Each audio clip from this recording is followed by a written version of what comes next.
आज के young generation के आइडियल संदीप माहेश्वरी जी ने एक बुक सबको स्ट्रांगली रेकमेंड की है जिसका नाम है as a man thinking. James Allen द्वारा लिखित यह छोटी सी बट बहुत ज़्यादा इफेक्टिव बुक है जिसमें ऑथर ने बताया है कि किस प्रकार हम नसीब या लक से नहीं अपने विचारों से खुद को बनाते या बिगाड़ते हैं, खुद की परिस्थितियां बनाते या बिगाड़ते हैं, खुद के स्वास्थ्य को बनाते या बिगाड़ते हैं, सिर्फ और सिर्फ अपने विचारों के द्वारा। दोस्तों, एक बात तो पक्का है कि अगर आप कुछ समय देकर ध्यान से इस बुक को सुनते हैं और लर्न करते हैं तो आप अपने थॉट्स के प्रति हमेशा अलर्ट और अवेयर ज़रूर रहेंगे, जिससे आपकी पूरी लाइफ ही बदल जाएगी। दोस्तों, इससे पहले कि आप बुक की टीचिंग में खो जाएं, मैं आपसे रिक्वेस्ट करूंगी कि अगर आप चैनल पर न्यू हैं और आपने अभी तक बोलती किताबें चैनल को सब्सक्राइब नहीं किया है तो जल्दी से सब्सक्राइब बटन पर क्लिक कर दीजिए। चलिए स्टार्ट करते हैं। विचार और चरित्र। जैसे एक पेड़ बीज से उत्पन्न होता है, बीज के बिना पेड़ उग ही नहीं सकता, उसी तरह मनुष्य द्वारा किए गए हर कार्य के पीछे अप्रत्यक्ष रूप में विचार रूपी बीज जरूर होता है। और सबसे इम्पॉर्टेंट बात यहाँ पर यह है कि यह अनियोजित या सडन आई हुई सर्कमस्टांसेस पर भी उतना ही सच है जितना कि सोच समझकर किए गए कार्यों पर। मतलब कि कभी कभी कोई अनायास या सडनली आपकी लाइफ में अगर सिचुएशन आती है, चाहे वो अच्छी है या बुरी है, यह कहीं ना कहीं आपके सोचे गए विचारों का ही परिणाम है। महान लोगों के महान चरित्र कोई संयोग या कोइंसिडेंट नहीं होते हैं या ईश्वर की कृपा से नहीं होते हैं, बल्कि लंबे समय तक उस महान चरित्र को बनाए रखने के लिए वैसे विचारों पर टिके रहना और उसी तरीके से काम भी करना, इन सब के परिणाम से ही महान चरित्र का निर्माण होता है। यह सब अच्छे व बुरे दोनों प्रकार के चरित्रों के लिए लागू होता है।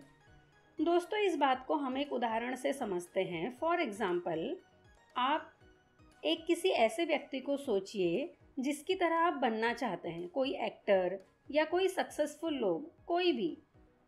जब आप उनके जैसा बनना चाहते हैं तो आपको वो सब भी करना पड़ेगा जो वो करते हैं। फॉर एग्जाम्पल, अपने फेवरेट एक्टर जैसा अगर आपको बनना है तो आपको खाने के प्रति अपने सारे टेस्ट भूलने को क्या आप तैयार हैं क्या? जिम में एक्सरसाइज करने के लिए घंटों देने को तैयार हैं क्या? आप बहुत टेंशन में हैं लेकिन सेट पर जाकर कॉमेडी सीन करना है। और इन सबसे भी पहले वहाँ तक पहुँचने, काम मिलने तक बरसों का लंबा मेहनत का सफ़र, इन सब के बीच आपके विचार आपका हमेशा साथ देते हैं तो ही आप वहाँ पहुँच पाओगे। महान चरित्र वाले गौतम बुद्ध ने सिद्धार्थ से गौतम बुद्ध बनने तक की राह में आई हुई हर विपदा का सामना किया। राजकुमार थे वो। एक राजकुमार भिक्षा मांगकर जीवन व्यतीत करता है। क्या यह सफ़र इतना आसान रहा होगा? क्या हमेशा उनके विचारों ने उनका साथ दिया होगा? क्या कठिनाइयों के समय वो कमज़ोर नहीं पड़े होंगे? पड़े होंगे, लेकिन फिर भी उन्होंने विचारों की उस महानता को बनाए रखा, अपने लक्ष्य पर हमेशा अपनी नज़र टिकाए रखी, अपने विचारों को कभी भी अपने लक्ष्य से ऊंचा नहीं बनने दिया, तभी वह उस महान ईश्वरीय चरित्र को पा सके। मतलब कि आपकी इस यात्रा में आपको अपने मजबूत विचारों के द्वारा, पॉजिटिव थॉट्स के द्वारा अपने कमज़ोर, कष्ट देने वाले विचारों से लड़ना होगा और उन विचारों को बढ़ाना होगा जो आपको वैसा बनाने में मदद करते हैं जैसा आप बनना चाहते हो। यहाँ पर एक बात हमेशा याद रखने वाली है दोस्तों, मनुष्य खुद ही अपने को बनाता है, खुद ही अपने को बिगाड़ता है। विचार रूपी शस्त्रागार में वह धीरे धीरे ऐसे शस्त्र भर देता है जो उसका खुद ही विनाश कर देते हैं। दोस्तों, जरा एक बार अपनी पूरी ऊर्जा, पूरे ध्यान से यह बात सोचकर देखिए जो मैं आपको अब बोलने जा रही हूँ। जो विचार हमारी लाइफ के सुख दुख, सक्सेस, फेलियर, सब चीज़ों के लिए रिस्पॉन्सिबल हैं, हम खुद उनके मालिक हैं। जिस समय आप डिप्रेस्ड हैं, परेशान हैं, दुखी हैं, उस समय भी आप ही अपने मालिक हैं।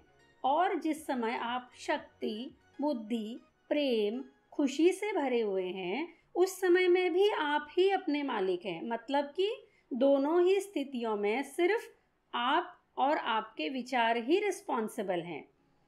और यह सब पाने के लिए आपको समझदारी और विवेक से काम लेना होगा। हर पल अपने विचारों पर नज़र रखनी पड़ेगी, उनको नियंत्रित करना पड़ेगा, ज़रूरत के अनुसार उनमें चेंजेस करने पड़ेंगे तथा उनसे होने वाले प्रभावों का हमारे ऊपर और दूसरों के ऊपर, अपने जीवन के ऊपर, परिस्थिति के ऊपर क्या प्रभाव पड़ा, यह सब खोजबीन करनी पड़ेगी। अपने जीवन की हर दिन की छोटी छोटी घटनाओं को परख कर यह अभ्यास हमेशा करते रहने से हम अपने भाग्य का स्वयं निर्माण कर सकते हैं। दोस्तों, इसको एक एग्जाम्पल से समझते हैं। फॉर एग्जाम्पल, आज आपके ऑफिस में, घर में या पड़ोस में किसी से थोड़ा झगड़ा हो गया, बहस हो गई। तो ऐसी स्थिति में आप बड़बड़ाते हुए हर किसी को यह बताने के बदले कि आप कैसे राइट थे, कैसे वो गलत थे, इसके बजाय कुछ टाइम शांति से यह सोचिए कि एक्चुअली क्या हुआ था, आपकी कहाँ क्या गलती हो गई, उससे क्या गलती हो गई। यहाँ पर एक बात मान लेते हैं कि ज़्यादा गलती या पूरी की पूरी गलती सामने वाले की थी, फिर भी आपने जो जवाब में व्यवहार किया, क्या वो राइट था? अब आप सोचेंगे, तो क्या मैं चुपचाप सहन कर लेता? अब हम कुछ ऑप्शंस लेते हैं। पहला, मैं चुपचाप सहन कर लेता। दूसरा, मैं शांति से मेरा पॉइंट रख देता। तीसरा, मैंने जो किया उससे थोड़ा कम एग्रेसिव में भी शायद काम चल जाता था। दोस्तों, यहाँ पर अब आपको ध्यान यह देना है कि उसके बाद उन सब बातों का आप पर क्या असर पड़ा था। क्या आप भी गाली देकर, झगड़ा करके, उसकी बुराई करके खुश थे क्या? बस आपको हर घटना के बाद यह सोचना है कि अगर वैसी ही घटना मेरे साथ फिर से होती है तो मैं अब कैसे रिएक्ट करूँगा। अगर आप इस तरीके से करते रहेंगे तो आपके जीवन का पूरा कंट्रोल सिर्फ आपके ही हाथ में रहेगा। बस एक बात आप ध्यान रखिए कि इसके लिए बहुत पेशेंस और बिना थके कंटिन्यू प्रैक्टिस की हमेशा आपको ज़रूरत होगी। सेकेंड चैप्टर, परिस्थितियों पर विचार का प्रभाव। जिस तरह एक माली अपने बगीचे की देखभाल करता है, अनचाही घास उखाड़ता रहता है, उसी प्रकार आपको अपने विचारों की डेली देखभाल करनी है और प्रैक्टिस करना है कि डेली आप इन पर नज़र रखकर नेगेटिव थॉट को ख़त्म करने की आदत ज़रूर डालिए। बाहरी परिस्थितियों का चुनाव हमेशा आप नहीं कर सकते हैं। कभी कभी आपके सामने ऐसी भी परिस्थिति आ सकती है जो अप्रत्याशित हो, सडनली हो, अनायास आई हो या बुरी परिस्थिति हो। इन सब परिस्थितियों को पूरा बदल देना तो आपके हाथ में नहीं है, किंतु इन परिस्थितियों में आपके विचारों पर गौर करना, उन पर कंट्रोल करना, यह ऑफ कोर्स आपके ही हाथ में है। बाहरी परिस्थिति, वह चाहे अच्छी हो या बुरी हो या बहुत बुरी हो, उसे आप एक अपॉर्चुनिटी बना सकते हैं और उस परिस्थिति को आप अपॉर्चुनिटी केवल तभी बना पाएंगे जब आप उस दुखद घटना, उस दुखद परिस्थिति के प्रति ऐसा विचार करेंगे कि आपको उसे अपने जीवन की एक बड़ी संभावना के रूप में देखना है। मतलब विचार ही वह वस्तु है जो यह डिसाइड करती है कि यह घटना आपके लिए कैसी होगी, अच्छी या बुरी। आइए इसको एक एग्जाम्पल से समझते हैं। मान लीजिए आपको किसी ने कोई बहुत बड़ा धोखा दिया। यह धोखा आपको काम, धंधे, नौकरी, पैसा, बिजनेस या रिलेशनशिप कहीं पर भी हो सकता है। अब यह देखते हैं कि आपका उस घटना, उस व्यक्ति के प्रति क्या रिएक्शंस हैं। पहला, आप बहुत टेंशन में हैं, ऑफ कोर्स जो नेचुरल है, और आप कंटिन्यू उस व्यक्ति को दोष दिए जा रहे हैं। बस यही आपके दिमाग में है कि मैंने कभी ऐसा सोचा ही नहीं था कि वह इंसान ऐसा करेगा, मैंने कितना भरोसा किया था उस पर, और मन ही मन उस इंसान को दोष दिए जा रहे हैं, कोसे जा रहे हैं।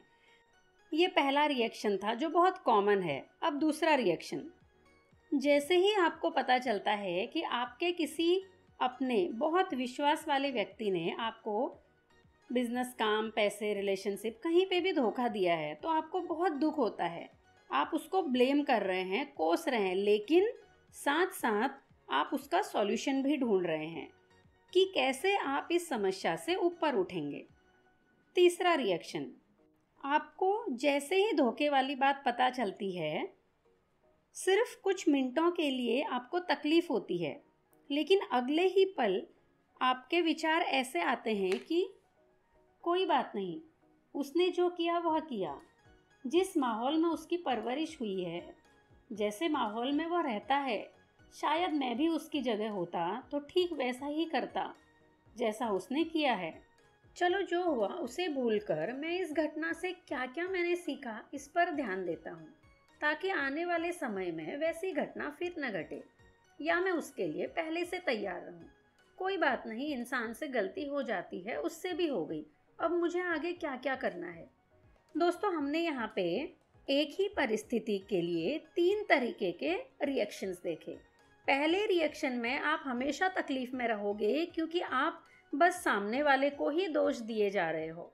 दूसरे रिएक्शन में हम उस प्रॉब्लम से ऊपर उठकर सॉल्यूशन तो निकाल लेंगे, बट मन से कभी भी शांत और खुश नहीं रह पाएंगे क्योंकि हम सामने वाले को दोषी और गलत समझ रहे हैं। तीसरे रिएक्शन को अगर आपने हासिल कर लिया तो समझ लीजिए कि आपने अपनी लाइफ का, अपने हैप्पीनेस का पूरा कमांड अपने हाथ में ले लिया है। अब किसी में ये पावर नहीं है कि कोई आपको दुखी या परेशान कर सके। और ये स्थिति लाने के लिए आपको लंबे समय तक डेली छोटी छोटी घटनाएं जो रोजमर्रा आपके साथ होती है उन पर ऐसे रिएक्ट करके देखना होगा। तभी ये आपकी आदत में आ पाएगा। तभी आप किसी बुरी या बड़ी परिस्थिति पर भी ऐसे ही रिएक्ट कर पाएंगे। क्योंकि हमारी इच्छाएं तभी पूरी होती हैं जब हमारे विचार और कर्म एक साथ एक सामंजस्य में आते हैं। जिस तीसरे रिएक्शन की अभी अभी हमने बात की वह तभी हो पाएगा जब आप डेली ऐसे विचार रखेंगे, हर घटना के लिए वैसे ही एक्शन लेंगे। मनुष्य को दुख में जिन परिस्थितियों का सामना करना पड़ता है वह उसके ही मानसिक असंतुलन, मेंटल डिस्टरबेंस का रिजल्ट है। और जिन परिस्थितियों का प्रभाव अच्छा सुखकारी होता है वह भी उसके मानसिक संतुलन, मेंटल स्टेबिलिटी का ही रिजल्ट है।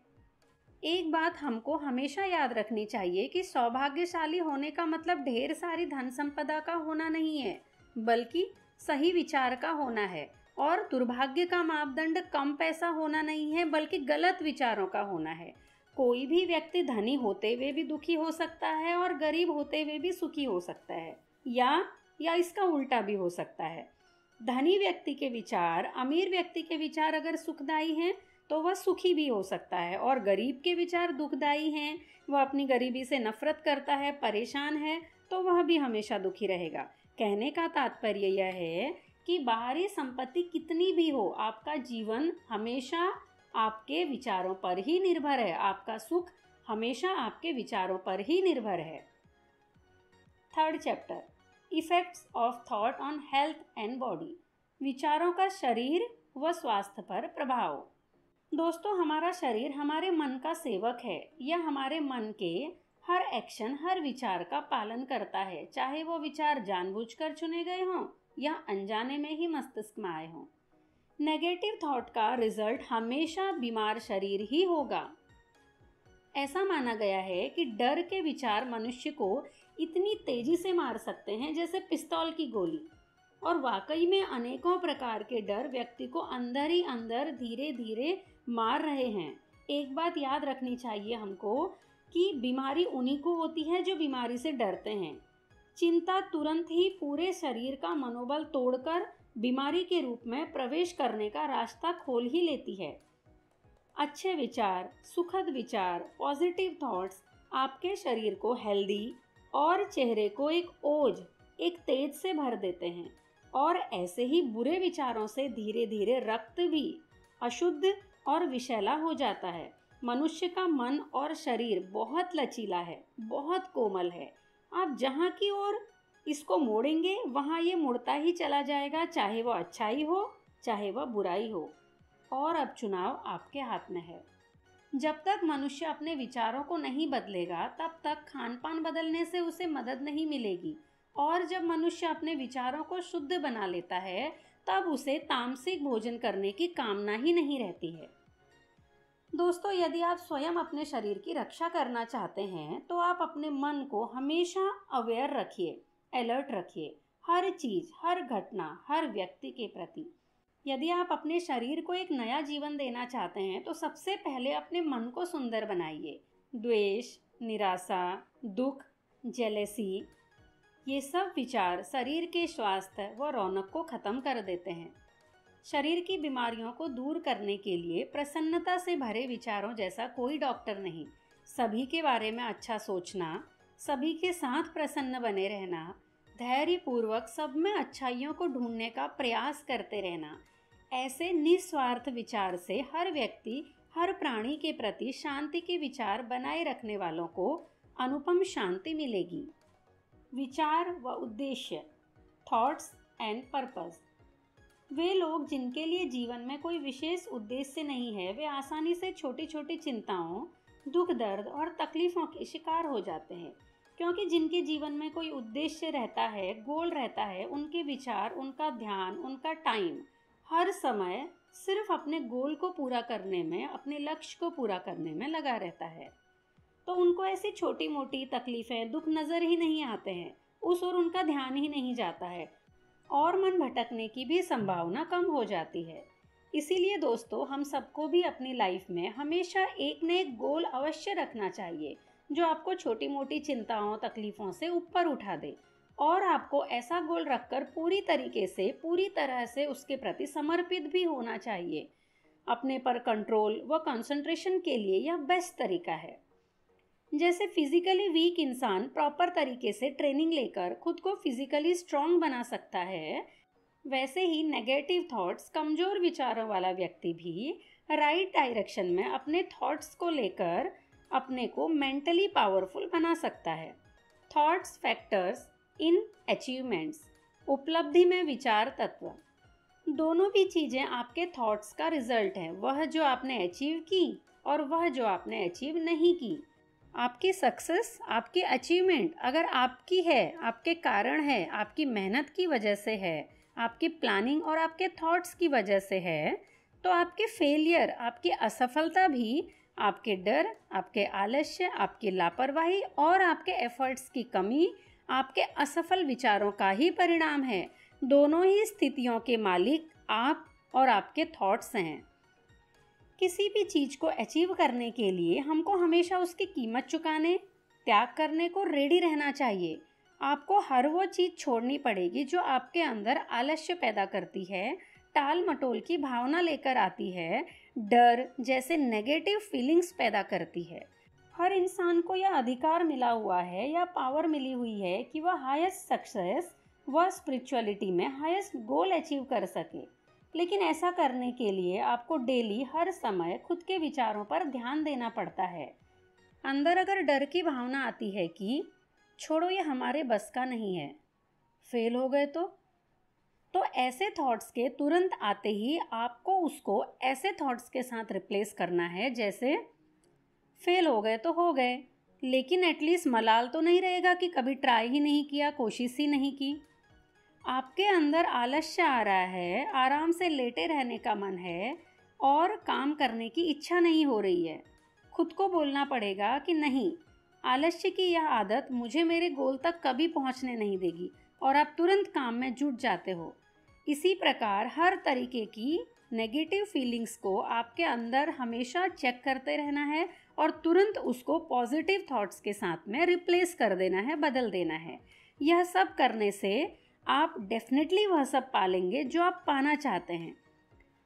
लेकिन जिस तरीके से एक गार्डन, एक बगीचे की देखभाल करना अगर माली बंद कर देगा तो वहाँ पर फिर से अनचाही घास फूस उगाएगी, कांटे उगने लगेंगे।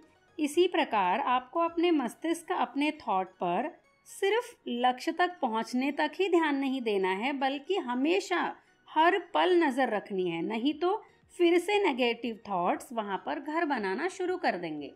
जिस तरीके से आप डेली अपने शरीर की देखभाल करते हैं, उसी तरीके से आपको हमेशा अपने मन और अपने विचारों की देखभाल करती रहनी पड़ेगी। Chapter 6, vision and ideals. परिकल्पनाएं एवं आदर्श। स्वप्न देखने वाले व्यक्तियों की वजह से ही इस संसार का उद्धार होता है। उनकी कल्पनाओं और स्वप्नों से ही मानवता का विकास होता है। मूर्तिकार, चित्रकार, कवि, महान संत, ऋषि सभी का इस सृष्टि को स्वर्ग सा सुंदर बनाने में महान योगदान है। जो अपने हृदय में सुंदर कल्पना उच्च आदर्श को देखता है वही उसको साकार भी कर सकता है। कोलंबस ने एक अलग दुनिया की कल्पना की और उसे खोज निकाला। कोपरनिकस ने अनेक विश्व और बड़े ब्रह्मांड की कल्पना की और उसे उजागर किया। भगवान बुद्ध ने उत्तम, शांतिपूर्ण, स्पिरिचुअल वर्ल्ड की कल्पना की और उसमें प्रवेश भी किया। इसीलिए आप भी हमेशा स्वप्नदर्शी रहो। बड़े उत्तम स्वप्नों की कल्पना करो, ऐसे स्वप्न जो तुम्हारे साथ साथ सबको खुशी देंगे। आज का तुम्हारा स्वप्न तुम्हारा आने वाला भविष्य है। आपके आसपास के सरकमस्टांसेस, परिस्थितियाँ आपके खिलाफ हो सकती हैं, लेकिन आप अगर अपने स्वप्न को पूरा करने में बहुत लगन से डटे रहेंगे तो यह विपरीत परिस्थितियाँ लंबे समय तक टिक ही नहीं सकती हैं। ऑथर यंग जनरेशन को एड्रेस करते हुए कहते हैं कि जो लोग काम नहीं करते हैं, नहीं करना चाहते हैं, केवल वे ही कोइंसिडेंट, लक, भाग्य की बात करते हैं। ऐसे लोग किसी रिच पर्सन को देखते हैं तो कहते हैं वाओ, वह कितना लकी है। किसी इंटेलिजेंट को देखते हैं तो कहते हैं इसका नसीब हमेशा इसका साथ देता है। वे यह नहीं देखते कि इस लक के पीछे उनकी कितनी स्ट्रगल रही है। जब आप टीवी देखने में या मोबाइल में बिजी थे तब वह अपने गोल के प्रति कार्य कर रहे थे। जब आप अपने फ्रेंड्स के साथ गप्पे मारने में बिजी थे तब वो अपने स्वप्न पूरा करने में बिजी थे। जब आप पार्टी कर रहे थे तब वो अपनी फेलियर से कैसे ऊपर उठा जाए इसकी प्लानिंग कर रहे थे। हमेशा याद रखिए, लक, कोइंसिडेंस, संयोग जैसी कोई चीज़ नहीं है। अगर आपका सपना पूरा हुआ है तो वह आपके लिए गए एफर्ट्स का रिजल्ट है। जब भी आपको कुछ बड़ा अचीव होता है, जब भी आपका महान लक्ष्य पूरा होता है, तो क्या वह एक महान संयोग है? यह एक कोइंसिडेंट नहीं है। यह तो वह विचार है जो आज पूर्ण हुआ है। यह तो वह लक्ष्य है जो हासिल हुआ है। यह तो वह स्वप्न है जो बरसों पहले देखा गया था और अब साकार हुआ है। लास्ट चैप्टर, अंतिम अध्याय, प्रशांति, सेरेनिटी। मन की शांति, पीस, इंसानी जीवन का सबसे मूल्यवान रत्न है और यह पीसफुल माइंड लंबे समय तक पेशेंस के साथ किए गए सेल्फ कंट्रोल के लिए गए एफर्ट्स के बाद ही मिलती है। कोई भी इंसान उतना ही शांत रह सकेगा जितना वह अपने विचारों के इम्पोर्टेंस को समझेगा, जितना वह यह एक्सेप्ट करेगा कि उसके थॉट्स ही उसकी शांति और अशांति दोनों के लिए रिस्पॉन्सिबल हैं। और धीरे धीरे हमेशा इसकी प्रैक्टिस करते रहने से वह जरा जरा सी बात पर परेशान होना, दुखी होना और बात का बतंगड़ बनाना छोड़ देता है। मनुष्य भीतर से जितना शांत होता जाता है, बाहरी दुनिया में भी उसका प्रभाव, उसकी शक्ति बढ़ती ही जाती है, क्योंकि लोग सदा ही ऐसे व्यक्तियों के साथ संबंध रखना चाहते हैं। दोस्तों, आज की इस अमेजिंग बुक में हमने देखा कि नसीब जैसी कोई चीज़ नहीं होती है। हमारी लाइफ, हमारी सक्सेस, हमारी हैप्पीनेस के लिए अगर कोई चीज़ रिस्पॉन्सिबल है तो वह है हमारे थॉट्स। दोस्तों, आप इस बुक को डिस्क्रिप्शन बॉक्स में दिए गए लिंक में क्लिक करके परचेज भी कर सकते हैं। और आपको अगर हमारे चैनल की वीडियोस यूज़फुल लगती हैं तो चैनल को सब्सक्राइब ज़रूर कीजिए। आपको इस बुक की टीचिंग कभी भी रिवाइज करनी है तो हमारे चैनल में इसकी एक 8-10 मिनट की शॉर्ट समरी भी है, आप उसे भी ज़रूर सुनिए। तो चलिए मिलते हैं अगले वीडियो में फिर एक नए यूज़फुल टॉपिक के साथ में। Thank you.